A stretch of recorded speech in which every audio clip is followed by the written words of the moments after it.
Yo la famille, j'espère que vous allez tous bien. Moi ça va au taquet, voilà. Bon bah je suis à nouveau pour une petite session donc au Véron-Magné. Je vais continuer un petit peu dans la même lancée que la dernière vidéo que j'ai fait. Et on m'a surtout aussi demandé quel type de monture j'utilisais. Voilà, savoir quel type de plomb, de godille, vraiment le matériel en lui-même, ce que j'utilise pour pouvoir après pratiquer une bonne pêche.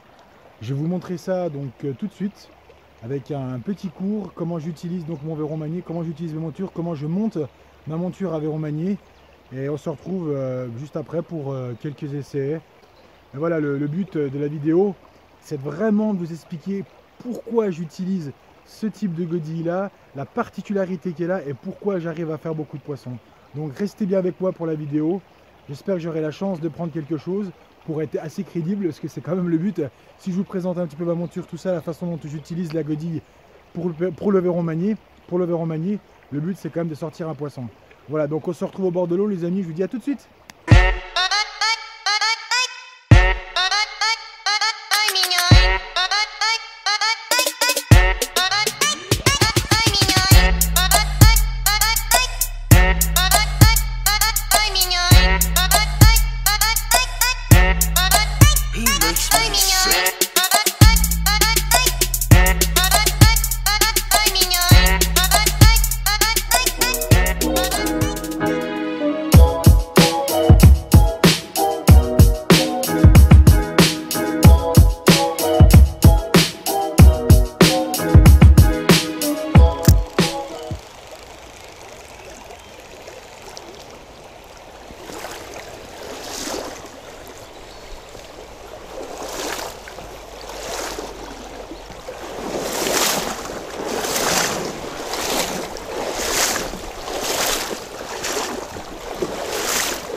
Là, il y a un joli trou, les amis. Alors bon, c'est des zones que je pêchais souvent avant. Je pêche de moins en moins parce que c'est vrai que je trouvais que c'était moins en moins fréquenté par la truite quand même, faut se le dire. Mais là, il y a un beau courant, les eaux sont pas redescendues, on va dire trop vite. Et puis il y a quelques zones sympathiques, voilà, où c'est que je me dis que bon, même s'il y a eu pas mal de zones de sécheresse par là, il y a toujours eu un peu d'eau, donc on sait que la truite arrive à se remettre dans rien. Donc on peut peut-être tirer son épingle du jeu en sortant un ou deux poissons, hein, voilà. Donc encore une fois, au niveau des techniques, c'est simple, vous voyez, la courant qui descend comme ça, on laisse bien monter son Véron et on laisse bien descendre comme ceci. Ça c'est important, de bien laisser descendre son Véron, mais le but c'est faire pas mal de petits lancers comme ça, et vous allez voir, voilà, on va de plus en plus loin, on cherche vraiment à faire des lancers très précis, où c'est qu'il y a les caches, hein, et voilà. Et vous allez voir, tout à l'heure je vous expliquerai la façon dont quand je mouline le Véron, c'est tout simple, hein, je fais un petit coup de malinet, je mouline un tour de manivelle et 2 dandinages. Vous voyez, par exemple là je vais faire ça, je fais un tour de manivelle, 2 dandinages. Vous voyez, très simple. Après il faut aller assez vite par rapport au sens du courant. Plus ça va vite avec le courant, plus vous moulinez vite. Voilà. Mais le but c'est vraiment de, voilà, de faire hop,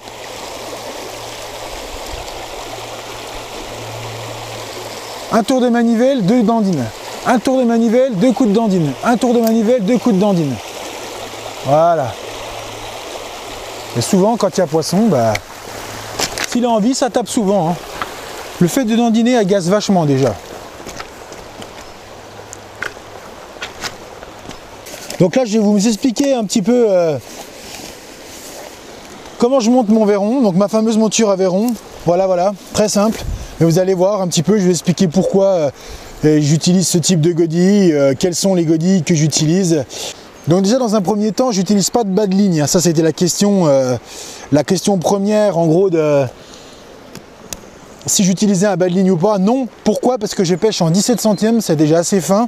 Mais c'est vrai que bon, on pourrait être encore plus précis avec un bas de ligne encore plus fin que ça, hein, surtout en nylon très transparent. Moi j'utilise du fil Maxima en 17 centièmes. Et c'est vrai que voilà, ça reste assez fin. Et bon, je ressens pas l'utilité en gros d'utiliser un bas de ligne en plus. Voilà. De ce fait, je vais vous expliquer un petit peu donc, comment je monte en gros. Tout simplement, donc mes verrons. Donc c'est très simple. Déjà j'utilise donc ce type de godille, la godille de chez Delalande. Voilà, donc c'est une godille grosso modo qui est avec un casque transparent qu'on peut voir ici et un petit trident qui est juste là. Petit trident, un petit triple, enfin non, un petit hameçon pardon, avec un ardillon qui va permettre en gros de planter donc ce petit hameçon qui est ici dans la tête du verron pour avoir un maintien ferme, vous voyez. Donc voilà. Ensuite j'utilise aussi des triples de différentes tailles. Alors celui-ci c'est un triple de numéro 10, de numéro 8 pardon.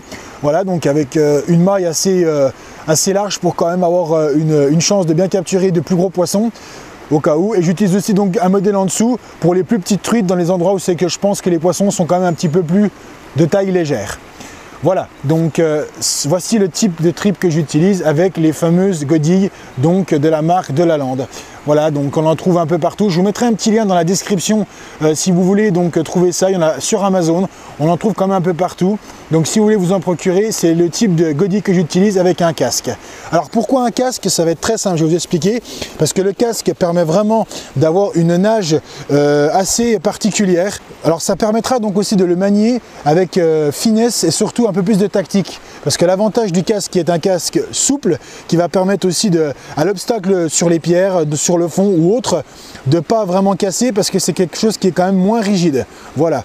Et donc concrètement, ça permettra aussi d'avoir une nage particulière, surtout en matière de dandine. Parce que moi généralement quand je ramène, comme je l'expliquais, le verron, j'utilise de la dandine pour pouvoir agacer la truite. Et c'est avec ce type de godille là qu'on arrive à faire du bon travail. Voilà. Ensuite, donc il y a les verrons. Donc pour les verrons, j'utilise le fameux récipient à verron qui est quand même vachement pratique. Vous voyez ici, avec comme vous pouvez le constater, les verrons qui se trouvent dedans et avec un habitacle qu'on peut lever, vous voyez, et qu'on peut prendre les verrons plus facilement. Et après, on peut retomber dedans. C'est vraiment pratique. Voilà, donc après à bien mettre au soin dans un sac pour pas que ça mène à tomber, parce que en gros que l'eau puisse surtout s'infiltrer de partout, parce que mine de rien ça se fait correctement, mais ça peut quand même vite pisser de l'eau, hein, voilà.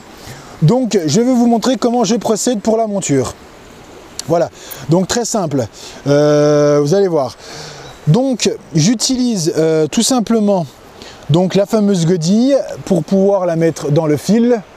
Donc le fil il est là, voilà. Donc on va prendre le bas du fil, bien sûr, comme ceci, auquel on va passer le fil dans la godille, tout simplement, la laisser ressortir, voilà. Ensuite j'utilise une petite aiguille que vous connaissez sûrement, que je vais vous montrer. Voilà, elle est ici, petite aiguille, toute simple, qu'on connaît tous. Hein. Donc je vais en ouvrir une. Tac, voilà. Petite aiguille. Voilà. Donc dans la petite aiguille, il y a une petite boucle fermée en ferraille auquel on va passer tout simplement le fil. Voilà. Ensuite, donc comme je disais, on relève son petit range-verron. C'est, on va dire, cette espèce de petite épuisette, comme ni plus ni moins comme une goujonnière en fait, hein, auquel on peut récupérer le verron tout simplement. Ensuite, très simple, alors il y en a qui tuent le verron avant, moi je le tue instantanément, vous allez voir, avec le petit triple, enfin le petit hameçon qui se plante à l'arrière du verron. Donc après on passe l'aiguille à la gueule du verron, comme ceci. Hop là, forcément il n'aime pas. Viens ici mon petit, voilà, donc on passe comme je disais donc l'aiguille dans la gueule du verron qui ressort au niveau du postérieur, tout simplement. Et après on tire le fil en même temps et le fil vient s'accompagner dans le verron, ce qui permet de le ressortir au postérieur, voilà. Et le fil est passé, tout simple. On en a fini avec la petite aiguille, donc on peut la ranger tout simplement. Voilà. Très bien. Ensuite, les amis, on prend donc le fameux triple et c'est là qu'on va passer donc tout simplement, vous voyez, on va passer donc le fil qui est ici dans la boucle du triple qui est là, tout simplement. Voilà. Ensuite, on ferme le fil en récupérant le bout avec les doigts, ce qui nous permet d'avoir un petit bout de fil sortant et une boucle faite dans la boucle justement du triple. ça fait une boucle dans la boucle. Ensuite, on fait des torsadages au niveau du fil, ce qui va permettre de faire une succession de nœuds, et on repasse le bout du fil dans la boucle du fil, pas du trident, hein, dans la boucle du fil qui se trouve juste ici, comme ça.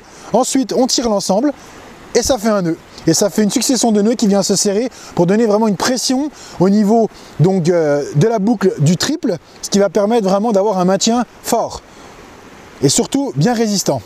Ensuite, on va enlever l'excès de fil. Bon, il faudrait un ciseau, mais moi j'en ai pas. À quoi expliquer, mais il faut faire attention quand même. Tout simplement. Ensuite, une fois qu'on a fait ça, on va redescendre le tout, passer donc ma godille à l'intérieur de la gueule du verron, comme ceci. Voilà, et c'est là qu'on vient donc enfoncer donc, le petit hameçon avec l'ardillon à l'arrière du poisson, comme ceci, ce qui permet un maintien. Et une fois qu'on a fait ça, on tire donc le triple, vous voyez, et on le met au niveau du postérieur du petit verron, comme ceci. Voilà, tout simplement.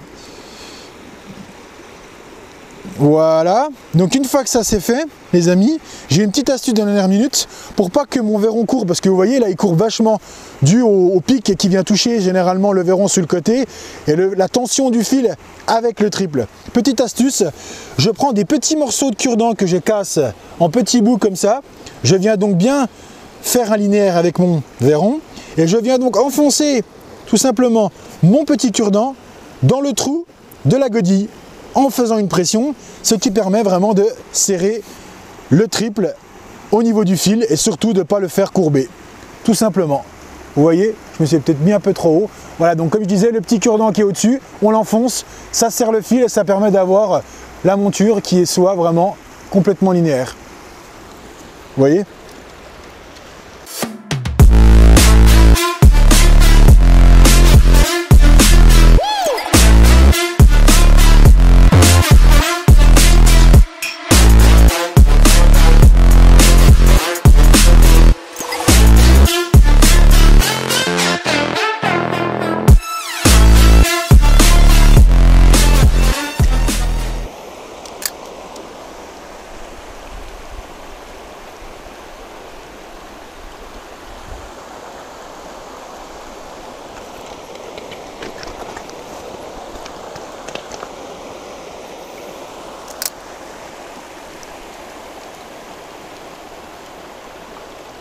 Elle y est, elle y est, magnifique, magnifique, magnifique, et en plus c'est pas vilain.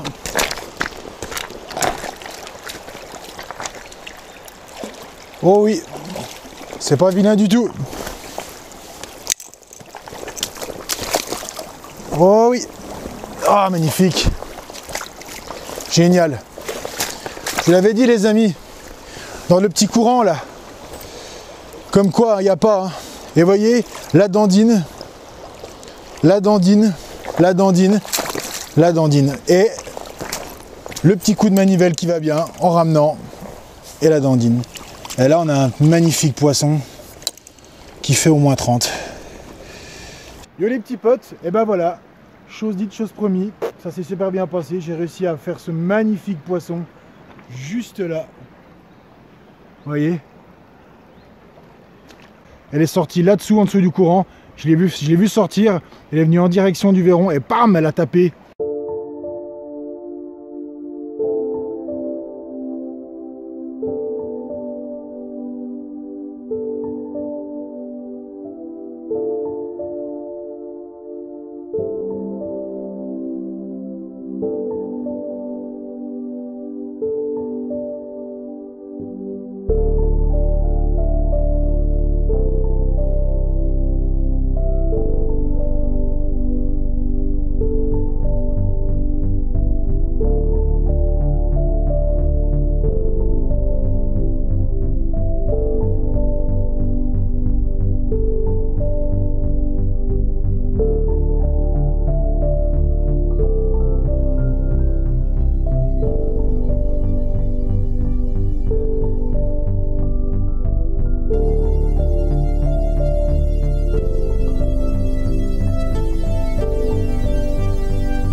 session terminée. Franchement, je suis super content d'avoir pu avoir ce beau petit poisson qui a pu un petit peu conclure tout ce que j'ai voulu vous expliquer par rapport à ce type de pêche, ou à la verron manié, à la dandine.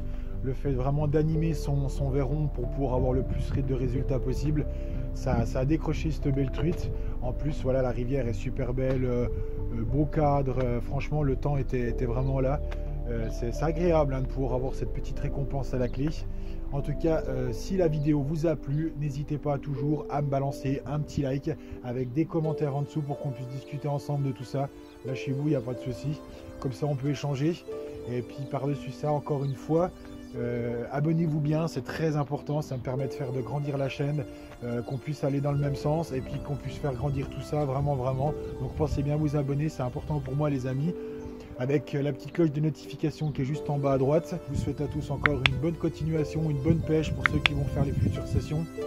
Et puis je vous dis à très vite pour de belles vidéos. À toutes les amis.